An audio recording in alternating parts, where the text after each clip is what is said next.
خوت نهضر على واحد المسألة انا في خاطري بعدا ضرتني بزاف.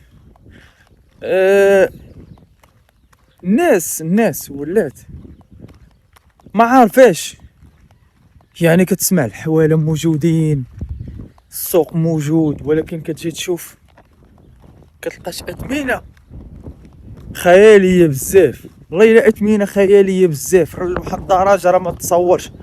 ها انتم غتسمعوا هاد السيد شنو غيقول وغتفهموا مزيان.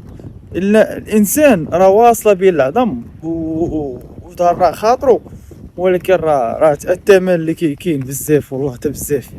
تصنتو غلا خي غالي والله العظيم الا غالي هاد الشيء هذا. اي والله المسكين والله لا وصلها ولا يوصلها والو، ما كاين بجوده والله ما كايناش. هو هذاك غتبعو هذاك غتبعوه.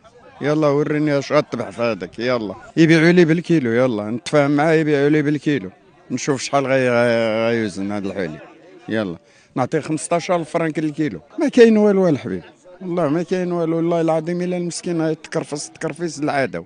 اي والله ماشي غير كيطلبوا الغلا، هادشي فايت الغلا ليه، فايت الغلا والله. لا عيد ولا عيد، يبدا يكذبوا على عباد الله. هنا راه الدريوش غيعيد باش غيعيد لا الدريوش باش غيعيد. يلا قول لي باش غيعيد. ها الدريوش كنقولوا غيعيد باش غيعيد. اش من الخير اودي، راه هادو اللي كيجيو غير الشناقه والله ما كاين والو الحبيب باش نقول لك الصراحه.